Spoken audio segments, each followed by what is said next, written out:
Well, tonight we have as our guest special. Let's try again. Take two. Tonight's guest is Cheryl Romaniszyn, who is a retired high school art teacher and an artist in her own right. And she has promised us the inside scoop on what it's like to teach high school kids art. High school kids, teach them anything is very impressive. That's right. I look forward to hearing her interview. Well, we're here with Cheryl on tonight's episode of The Third Chair. And as I mentioned in the introduction... As you heard, he didn't say her last name. I didn't say your last name, just so I don't wreck it. Do you want me to say Yes, it? please. Okay, Cheryl Romaniszyn. Romaniszyn, like having a premonition. That's sort of Romaniszyn, like I like Oh, that. that's good, Yep. Peter. It's Peter will wreck it anyway. It's just going to happen. It's like ancient Rome and a premonition. Romaniszyn. Yeah, I'll okay. go with that. I have a premonition that Peter will wreck the name. Well, it wasn't actually till the other day. My wife was saying, "Are you having Cheryl Romaniszyn on the show?" And I said, "I'm having a Cheryl on the show." I actually never knew your last name, even though I've known you for 3 years. Yeah. Yeah. So as we mentioned in the introduction, you have you're an artist, a recently retired art teacher for Long 20 time. years, long time, and so educator as well. And so let's start out with, when did you know that you wanted to be an artist? I think I can point a time where I felt good about it. I loved art in school, and in 4th grade, my art teacher, our library where I always went, she hung a lot of the work in the library. And one of my pieces got hung in the library. Oh, wow. And so my parents, who took me there every week to get new books, basically took me there, and I'd point out the piece that was hanging in the library. So I can pinpoint that as a time where I felt like, hey, I think I can do this. Did you ever get a sale of that piece and get a commission? No. Now, we've had several artists on the show that have all kinds of crazy stories. Like, when I was 2, I was drawing stickmen better than the producer on the wall of my home, and my mom knew you're going to be an artist. Anything like that when you were really, really little? No, my mom was good at drawing, and my grandfather on my dad's side could draw horses beautifully. He was raised on a farm in Canada, and we could get him to draw horses in different poses, and they were always correct and beautiful. Wow. So I guess there's some artistic things going on in my family. Are horses hard to draw as an They artist? can be hard to draw. They're proportionally tricky, but he could draw those. He never drew anything else, though, just horses. But Well, my mom would draw and paint. That is so awesome. And I'm just really glad you mentioned Canada, because I have dual citizenship with Canada, and I'm wearing the Canadian colors. So There you Canada, go. yeah, there you go. That was a total coincidence. Is it a Canadian holiday today or anything? I don't know. It could be. We did keep trying to send him back, but they refused to deliver. Yeah, they really, yeah. So what kinds of mediums have you used, and what is sort of your favorite right now? In high school, we were taught to use everything. And I had a good art department in high school, so I even took some ceramic and jewelry making classes and all sorts of things there. In college, we were given the gamut, and then I started out in advertising before Photoshop. So we learned how to mock up everything by hand. Oh, wow. And then I went back later and took Photoshop and the Adobe Suite to learn those skills. But my big love in college was photography. I loved being in the darkroom. At that time, it was all black and white darkroom. And so I spent a number of years doing that. And then in grad school, a lot of photography. Never had a darkroom in my home. So as a teacher, and that's what I ended up, I had a dual major in my senior year. I basically just went with teaching. I kind of dropped the advertising major, and I basically learned how to do everything, because you might teach a class in ceramics, you might teach drawing, painting. In Indianapolis, they were both. They were basically classes where you would do drawing and painting and some other things all together in the same class, maybe printmaking. So I did photography, and then I learned to paint. I learned watercolor and acrylic painting on my own, and took courses as well for that, either at the art school or at the local art center in Indianapolis, and learned some skills there for my own growth in art. Cool. Now, did you ever? So where did you go to college?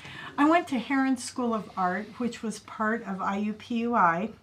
IUPUI is Indianapolis's downtown campus of Indiana University and Purdue University at Indianapolis, and our nickname for that was Ooey Pooey. If you think about it. Well, there, So I you went can't to beat that as Ooey you can't beat the nickname. Yeah. Playing center, number 4 for Ooey Pooey.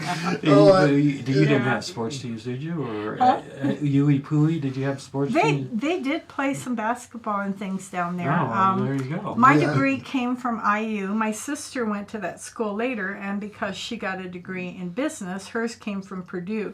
It was a combined campus, so it depended on your major. What you actually Sure, that makes sense. got So, your did degree. you have rivalries with the other half, like No. the Purdue people? It was scattered. A lot of the buildings were in one area, but others were scattered in city places where they had bought different buildings. So this was You not would see that a lot kind of of the a other campus. students. Sure. Yeah. Okay. Yeah. Now, did you ever do anything like with paper mache or sculpting or? Yeah. I mean, with kids in school, paper mache is cheap, and so that's something. I always taught high school. First year and a half, junior high and high school, I traveled. But then as soon as I got locked into one school, it was high school. And one of the fun projects with paper mache was I showed them a lot of pop art, and they would do pop art foods. So they do giant hamburgers or French fries, hanging down out of the bag and things like Any that. tomato cans? No. Like Andrew Warhol and Yeah, that's what I was 15 thinking. minutes of fame, yeah. Yeah. I saw that up in We Fort used to Collins, do yeah, that's for sure. And do you consider, say, with your most recent acrylic painting, do you have a way of defining your style? We're going to look at some photos of your work later, but do you have a way of defining your style, or do you take after Rembrandt or Picasso, or or how do you sort of categorize yourself? Thank you. That's the first one this year. Yeah, that's right. Yeah, I'm 1 for 400. I tend to be fairly realistic, but I'm trying to get looser in the way I handle paint because I can go very tight and I'm able to work things to be very realistic. I get a little tired of that. I do like the Impressionist style. I don't think I am an Impressionist, but sometimes my brush strokes will be kind of loose like that. And I've just been doing things lately to try to break myself away from being super realistic, because it just seems like I want to get detailed, but when I look back at my paintings, I like them better when they're a little looser and you can see how the paint's flowing on the canvas. Sure. So see, you're retired. You could play wherever you want. I'm trying to do that. But it also sounds like you don't do a lot of like super abstract stuff. No, I don't. I have done some abstract art. I've done a few. I didn't bring it, but one time I was waiting for a diagnosis, and I was afraid I might have had breast cancer, and I didn't. But but basically, I was working with watercolor, and I had a class going, so I just built up layers and layers of paint and ended up with a red handful of paint on that canvas, just to kind of abstractly try to paint the craziness of waiting a week to hear, because it was slow waiting to feel what one of the longest weeks biopsy of was your going to life, tell. right? They can tell you sooner now, but this was back in the early 90s, and Sure, it was sure. slow going. So when we come back from our first break, Okay. I'm going to ask you the last question for my first set, Okay. and that is, do you ever get the equivalent of writer's block? I don't know if you'd call it artist block or painter's block, and if you do, how do you deal with it? And Cheryl will talk about that when we come right back.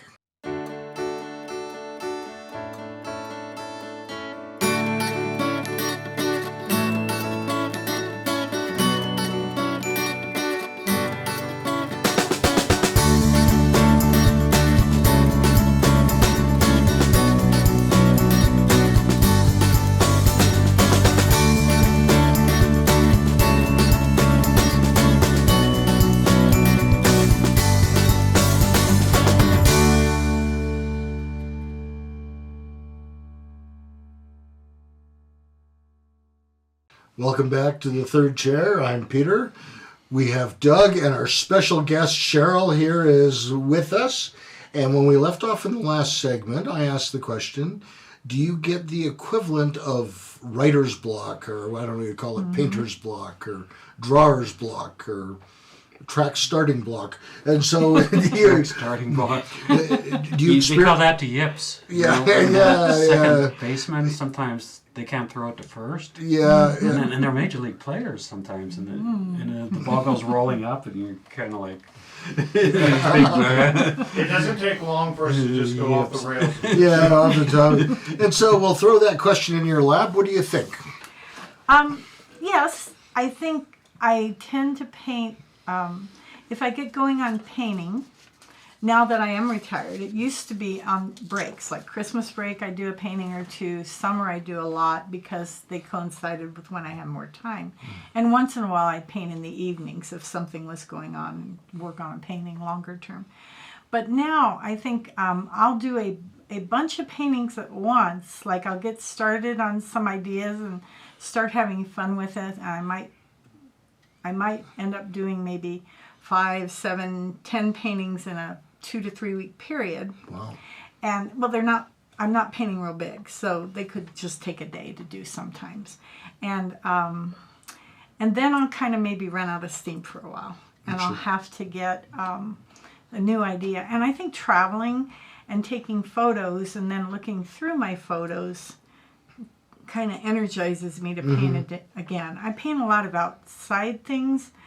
My dad passed a few years ago. I want to do more faces. I can draw them, but I started to paint him once about a year ago, and I just wasn't ready yet. I was really close to my dad, and it's like, yeah, I will do this, but not yet. When you do a batch of paintings, do you do them sequentially, like one start to finish, or do you have like 7 of them on the go, each partly done? Mostly start to finish, and I might have a couple. My studio is kind of a small room, so having room to spread out a bunch of paintings that are partially done, probably not going to work Is very well. our film studio here bigger than your studio? It's about the same size, actually. Oh. It's about the same size. This looks, yeah, but my space is, I've got big shelves and a big closet full of things popping out of it in some areas, so my actual painting area isn't real big. Yeah. So, you used to be a teacher before your retirement days. Yeah. And did you like teaching? I loved it. I loved it. In fact, I am still teaching my 2 grandkids online. They live in Indiana, and I bought a document camera so I could hook it up, and tomorrow morning, every Tuesday, I give my 10-year-old grandson and my 7-year-old granddaughter a lesson. And so I kind of get that teaching part of me going. I just decided yesterday and today what their lessons were going to be this week, and I usually run through things, so I made my mock-ups so I can work with them tomorrow, and I kind of know where we're going with lessons. Yeah, I love teaching art, and art is a subject where you teach skills like shading and color mixing and how to draw different things. So if I got bored with a particular assignment, I just come up with a new assignment to teach the same skills. So you're kind of your own maker of assignments as an art teacher, because as long as they learn what we think are the basic skills, you can vary the way they learn them, unlike a math book or an English book, where I've taught English for 1 year, 8th grade English, that was my minor. You're pretty much geared to staying with the curriculum, but you make your own in art, and so that's always been fun. I didn't have to ever get bored with assignments. Did you you said earlier you taught like printmaking. Did you have to do printmaking so long, but you could make up what you did as a printmaker, or did you have to? Would tend to do like linoleum block prints in school, or you might do a monoprint where you draw on a piece of foil or a tray or something, and then just make one print of it. So my best friend in college was a printmaker, and she worked with plates. I took some courses, etching and lithography and things, but in a high school, you're working with simple tools. So so you would teach the kids how to cut out the linoleum and make prints from that and things like that. Yeah. Oh. Did you have to cover like a bunch of different variety of art during the year, or? In Indiana, yes. And interestingly, they've gone back to that here at Fountain Fort Carson, where I taught and retired in 2021. I was mainly the drawing teacher, and I taught a couple painting courses, but now they've reintegrated drawing and painting in the same courses. Because the painting teacher, we worked right next to each other and we're good friends, we both realized you've got to know how to draw to do a good painting. Right. So why not put them back in the same course again? Since I've left, they've wisely put those two things back together. But some of the graphic arts using Photoshop and Adobe and things like that, and ceramics are taught separately because they're in a different room with different kinds of supplies. So yeah, so sometimes you integrate, and some courses are separate due to what you need to make the course. So if I took a drawing class from you, like the first 3 weeks we'd be drawing, then how would you change it up? Well, the first few assignments, I usually try to hook them with something fun, the first assignment, because kids will come into high school, they're very self-conscious sometimes about their abilities. And so I did a pop art class, but I used Peter Max as my pop artist because he has a lot of fun things, and he did a lot of posters and things in the 60s. He's very colorful.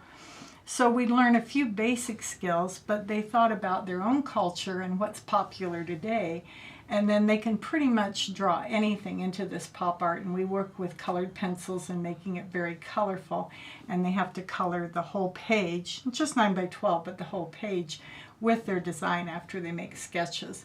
So it's a fun first class because they have a lot of choices. Then we move into more skills where they're learning to draw different things like shading and such. And I stuck with that assignment because it was a good hook and kids did good work. So I never really changed that assignment. I always kept the Peter Max one. The kids liked him. They liked the freedom they had to draw just about anything they wanted, including words. Some of them liked to do almost graffiti style, and they could put words in there as well. So they were that good that they could do the... Some can. Yeah, well, that's impressive. Some are amazing. Peter Max, never heard of him. Never heard Just of goes Peter to Max. show you. He did 7-Up commercials in the 60s that were very popular, and he did Statue of Liberty every year. He lived in New York City. He's still there, but I understand he's got a...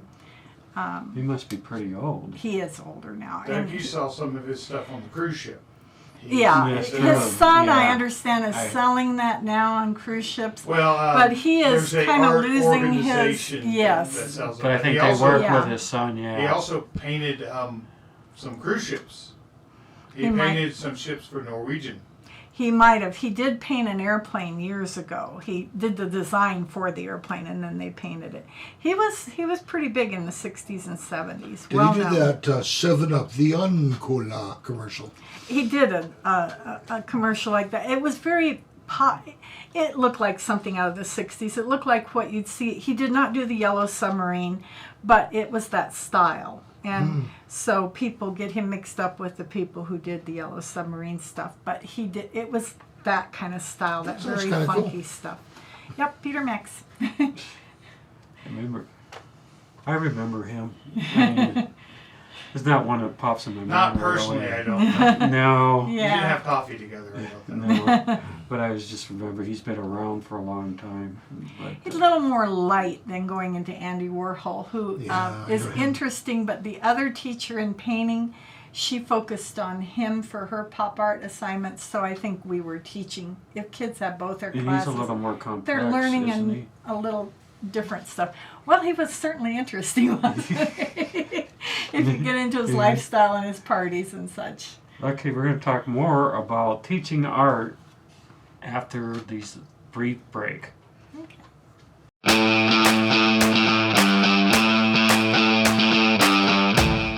Real people, real stories, real life. We're looking for guests. We're looking for you here on the third chair. I'm Peter, that's Doug, and how many different ways can we have guests? Oh, at least 3. We could have them here in the studio in Colorado Springs. We've had guests all the way from LA on Zoom, and we have gone on location, and we got our 3rd one already in the planning phase. Awesome.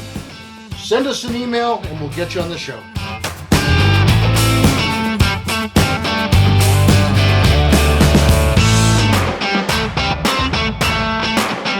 So if I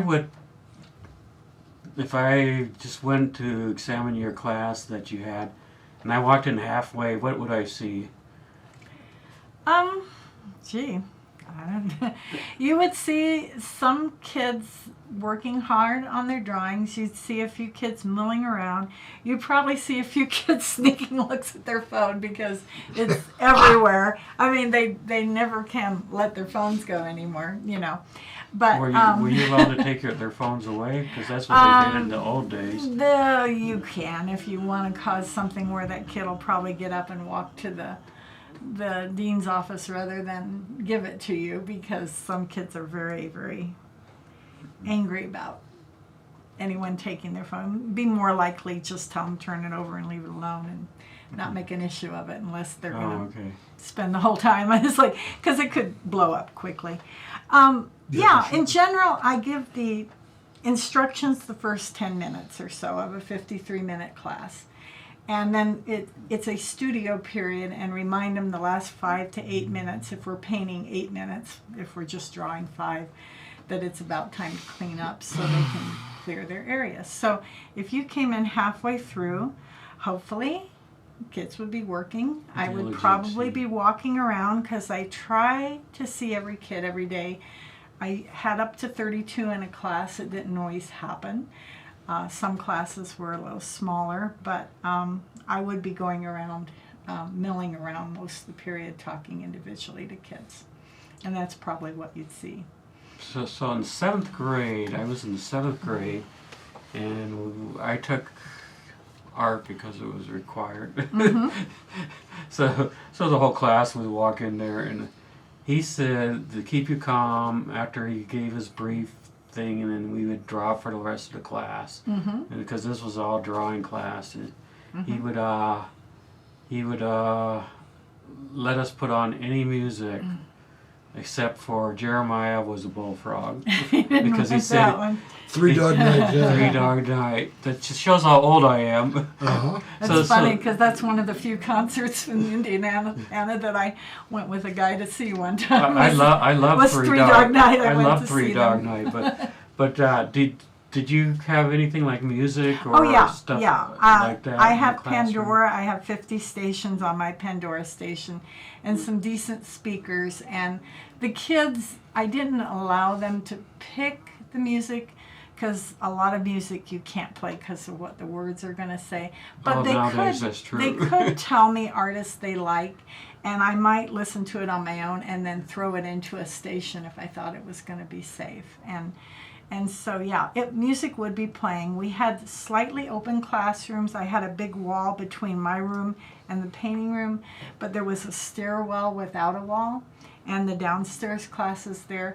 and over by the office there was an opening without a wall. So myself and the other art teacher on the other side, we used music to help create a wall or a space in our room In an to make it atmosphere your own. that kids could enjoy. Exactly. Did they come up, because Yeah. you said 50s music, which is long ago. Did they come up and say, I really like that song? A lot of the kids like the things that you play, like what their parents played. So if I'd play Journey or something, and they'd all start singing "Don't Stop Believing" and nice. something, because they would like, or "Free Falling" from Tom Petty. You'd hear okay. kids start Yeah. singing along, because a lot of them like what their parents liked, others didn't. And some kids, the last few years during COVID, I think we all relaxed things a little because they were in themselves a lot. So kids would start using headphones somewhat, and I think it isolates them, but we just say, okay, one ear has to be open so you can hear us. But I think just the fact that they showed up after COVID was a good thing. So if they showed So up you had and to they reach listened to their own music, I feel like, well, they're here and it's not been a fun time. So, okay. So it was a compromise because Yeah, of yeah. what they did. Because we had a lot of kids not, that was rough. We had a lot of kids not come at all, even when they could come. So yeah. So they figured it was better not to graduate after going through all that, or Well, I think the mask kept them from interacting. The rooms got very quiet, where my art rooms before had been more boisterous. Not super loud, but, friendly and open. And it just felt like for a couple of years, and the year I retired was still a COVID year, it got very quiet in a kind of sad way. Not as much energy. do you think it because of the mask? Or? I think so. And I think just the fear.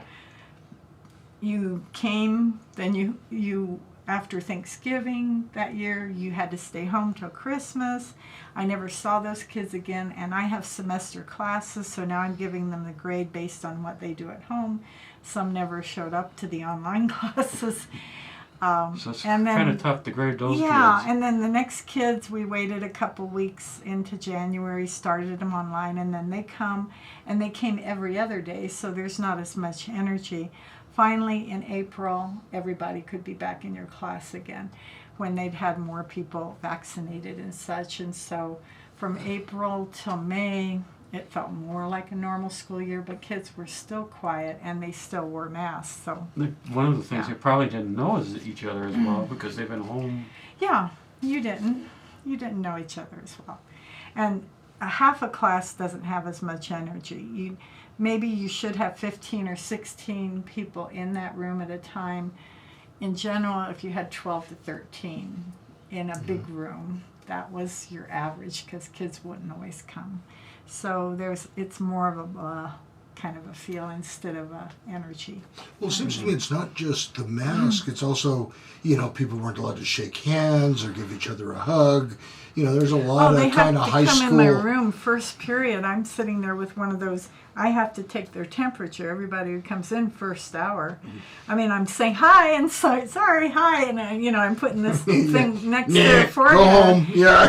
And there's one kid who's always ran up the hall, and 3 times he says, I know, and he registered to where I had him go downstairs, but he wasn't sick. His forehead would get so hot that I thought, it's going to happen again, because I could see his red face. But it's like, just go get it checked out. I'm sure you'll be back, 'cause- Yeah, and I went to get my first shot. And somehow, I think they didn't get their medicine right away, and so I was standing in line, and it was cold outside. And then as soon as we got in the building, they took our temperature, and I go to the guy, well, no one's going to fail today, because we've been Everybody's standing freezing. outside Yeah. for an You hour. are at 88 degrees Fahrenheit. Yeah. 87, 88. They'll be saying, Doug, did you put your hand in the freezer so you would be okay? You didn't have to that day. My average ran around 95 when I came in the morning, and first I would warm up during the day, but being older anyway, it seems like those, and I think the forehead ones tend to measure you a little lower than if you internal. Did you ever have, like, a kid with a crush on you? Did you ever, I don't even know if a kid would tell you if they had a crush on you, but I don't know. I started teaching in my 30s, not when I was real young. So I had a few kids who I think would try to schmooze you to get a better grade. But I felt like, just kind of compliment you in those kind of silly ways back in my early 30s. Did you ever? But it never felt quite like a crush as much as like a slick operator. A kid trying to be a slick operator and Oh, failing that's miserably. Did you ever watch Leave It to Beaver? In the Well, 50s? I probably did. Yes, I remember that one. Yeah, because Eddie Haskell would always schmooze. Yeah. Bring the teacher an apple and all that. Yeah, he'd smooze everybody, and then he would be bad behind the scenes. I did sit together with a kid once. I will tell you this story. It's a good one. He'd gotten friendly with me. It wasn't that smoozy kind of thing, but he says one day, almost at the end of the period, he says, "What would you do, Miss?" My name was different then. If you had to tell somebody that their daughter was pregnant because we're thinking of maybe, and he let out the we, which made me know he was part of this group, maybe leaving a note on her cigarettes, the mom. And I said, "Don't do that. Let's talk about it tomorrow." And so I basically told him, why don't you guys go out to a neutral place, like a coffee shop or like a diner or something, and sit down together and talk about it with the mom. I'm thinking a note on her pack of cigarettes. Good advice. And it's not the best idea I could ever say. So that's one of my kids' stories that I'm thinking, oh, please don't do that. So they did talk about it, and the mom wasn't happy, but it didn't, like, nobody died in that anyway. So. When we come back, we're going to look at some of Cheryl's art.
Welcome back to the third chair. We're going to see some art. We're going to see some art. And we includes Doug, our co-host, who is more awake than I am, and our special guest Cheryl, and of course I'm Peter because I checked my ID. And that's because you were at a conference all day. I was at a medical conference all day. Yeah, cramming and jamming, and my head's hollow, more to follow. Yeah. But couldn't you, like, wasn't one of the speakers kind of boring, and then did you get a nap then? Well, I worked on it. So yeah. They kept having to wake him up because he was snoring louder. Yeah, it was very awkward since I was a speaker. My first year, this guy I worked for, he had kind of like a sleep problem, and we were after lunch we went to this hot theater, and we're all sitting there, and he starts snoring in the back. And he kept snoring, so then he had to stand up next to one of the supervisors. I'm like, oh boy, this poor guy. Oh, I hate it when that Peter's had sleep problems falling asleep in the show. Oh, yeah, one time I'd been up all night and I did fall barely asleep, and the guest was this very talented African American rapper. And he just like called me out right on it. It was hysterical. It was fun. It was fun, yeah. At least I laugh about it now. And so we know that you started with photography and worked your way to painting, drawing, etc. And so we're gonna put some pictures up on the screen by the editing magic of Mr. Producer. Everyone at home will be able to see these. So feel free to comment not only on technique, but if these have special meaning or message you were trying to get out, anything like that. So here's the first one. Tell us about this one.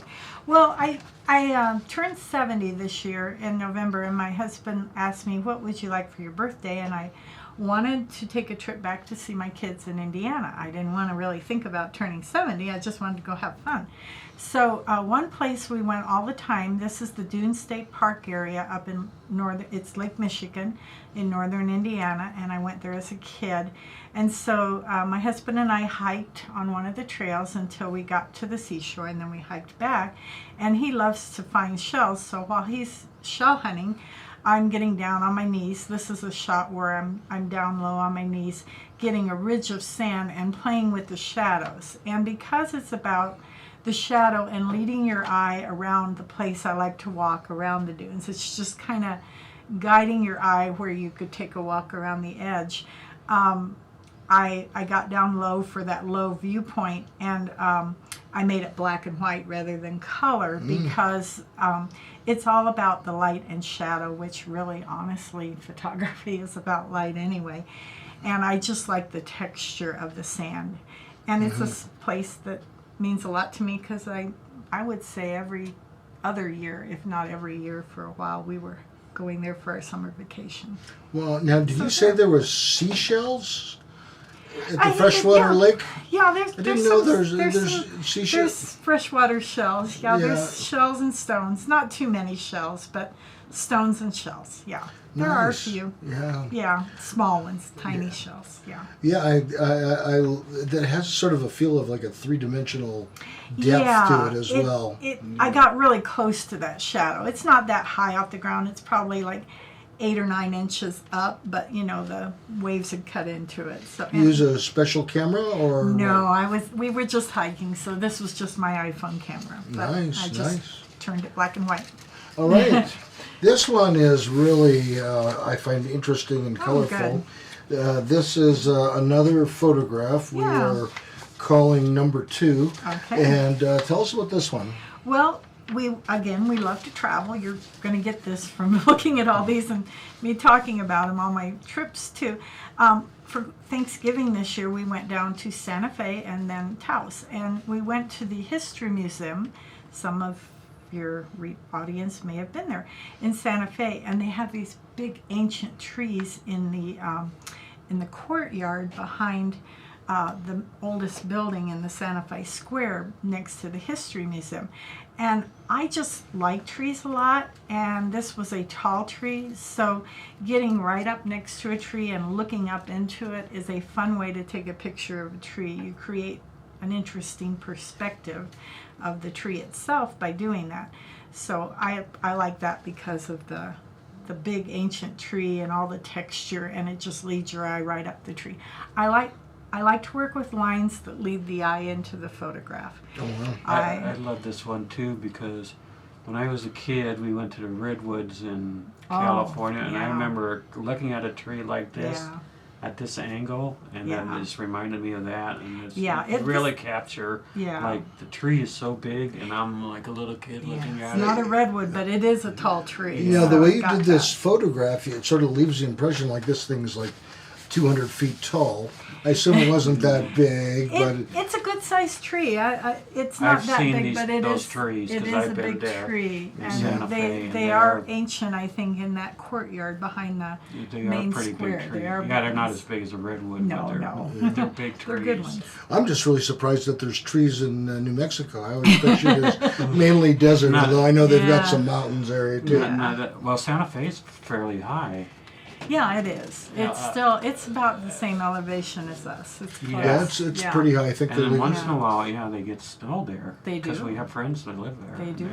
Mm-hmm. Yeah. This next one looks like a painting. with a pile of stacked up rocks. I'm interested to hear about this. Well, this was for last year's Anselm Society's art show, and their theme was God working in time. And one thing, we've traveled, my husband and I and my sister, a lot to Ireland and different places. And one thing I like, and it's biblical too, is cairns, stacks of rocks that commemorate something. So the way I thought about expressing myself in time was to make a stack of rocks and to be intentional about a few symbols within this. So one, I come from Indianapolis, and this is a very small Indianapolis skyline here. Oh, wow. And over here is Pikes Peak. I've journeyed over to Colorado Springs, so I've got the journey behind the cairn. I intentionally used red granite, gray limestone, and some blue-greenish kind of rocks because I love Ireland that I see all the time in Ireland. So I put some of the rocks from limestone is the bedrock of Indiana, and granite's one of our bedrocks. So I chose the types of rock.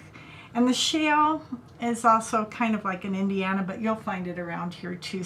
Just for interest, some of the rocks are more flat and not the same bouldery kind of look. And So you built that? You stacked those? Well, in my painting. I was wondering. I have visions of you like out there stacking rocks and then taking a picture. I have 3 or 4 pictures of rocks stacked on my computer, but none of them look exactly like that. It just helps me with shadows and light. Some of those rocks look heavy, you know. Yeah. So if you need someone to stack rocks, we volunteer, Peter. No, I was just thinking your poor husband, No. honey, go down to the rock quarry and bring me back a half a ton of mixed rocks and dump them over there. No, this is all just for this. And there's a few symbols on this too. I have a cross because of my Christian beliefs. I have a combined wedding rings. I tried not to make the symbols too evident, but they're slipped in here. A few cracked rocks because some things in my life have been kind of hard. So, there's pressures and stressors there. There's a Celtic symbol somewhere on here as well of the 3 circles. And down near the bottom is my birthday engraved in there, the year of my birth. And I think that's about it. But I just put a few symbols in there to kind of mark some passages. And then the background behind it has some things that I like too. You can't really see it much, but I have maps of Ireland and maps of Indiana and little bits of maps of Colorado, but I've painted over all that.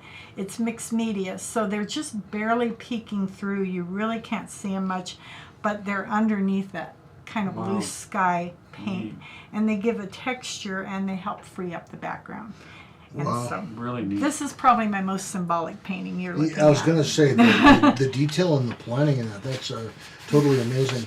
Well, we're going to take a quick break. When we come back, we can talk about Ireland. We can talk about Ireland. Also, she's got one more painting to talk about. We can do that too. Or we'll do that next week. Yeah, that's right. Okay, so it's settled. It's settled. When we come back, we settled, but we're settled. When we come back, we settled that we are confused and go into break. And we're going to take a break.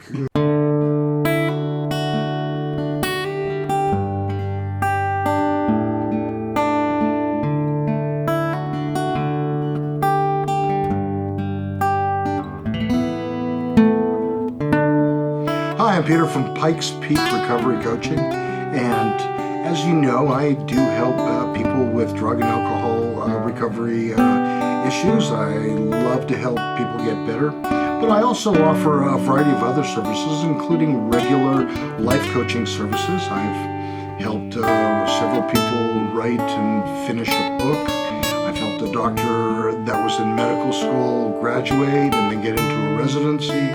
And I also actually have quite a background in mathematics, and I do some math tutoring for the GED as well as the ASVAB for those that are thinking about a career in the military. So my contact information is on the screen.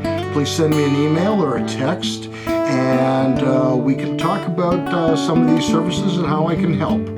That's Peter Grigg at Pikes Peak Recovery Coaching.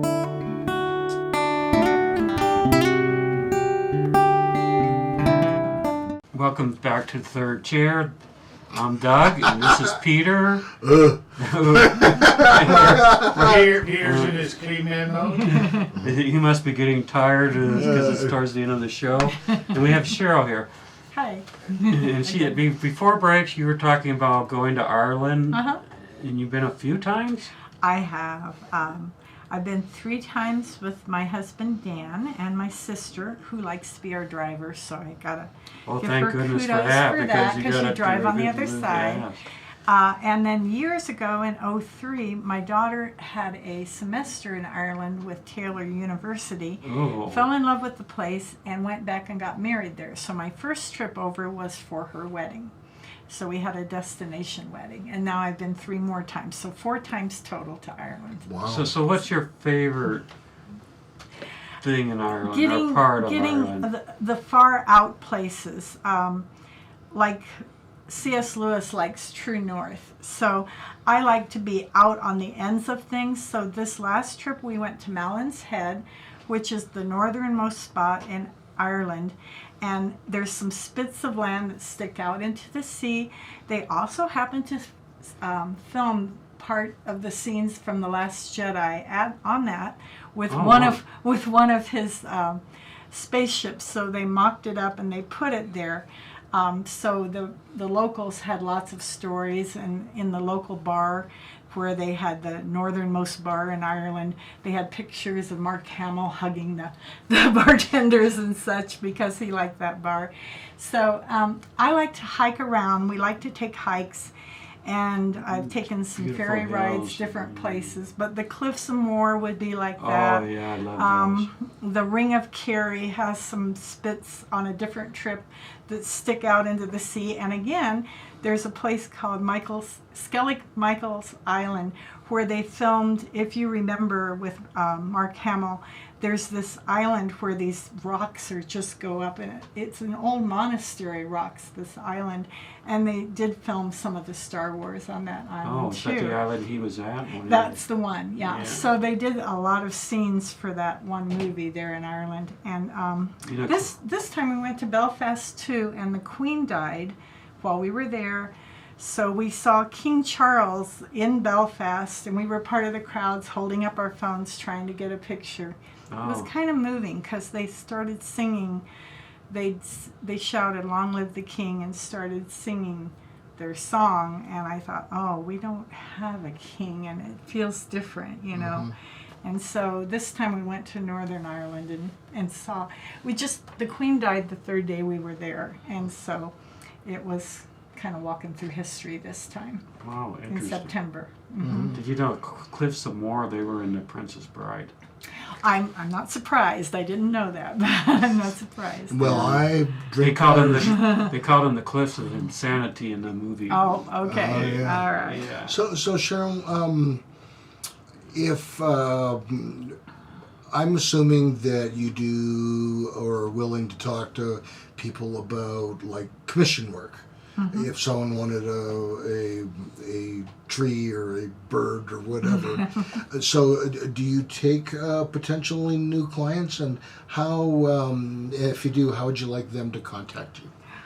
I have a long time ago taken commissions. I suggest that people kind of look at my style of art and see if that's something they like. I don't have a current website up or anything, but I do have an email. And so we can post that later. It's just my first initial name, Romaniszyn@gmail.com. Okay. But Yeah, the we'll put spelling of Romaniszyn is tricky, so it's just all lowercase in Gmail. So they could identify themselves as having seen this broadcast, and then I would know who they are, and that would be fine. I'm hoping to get some work in some local galleries over this coming summer. Now that I'm retired, I have more time, and you want to get a body of work that you've produced before you go to a gallery to see if I could, For sure. could get a wall and see if I could sell some work that way as well. Well, that's fantastic, and we will have you back next week. And in the meantime, please like, share, subscribe, and hit the notification bell icon so that you know when we've posted a new video. Thank you, and good night. This is the third share.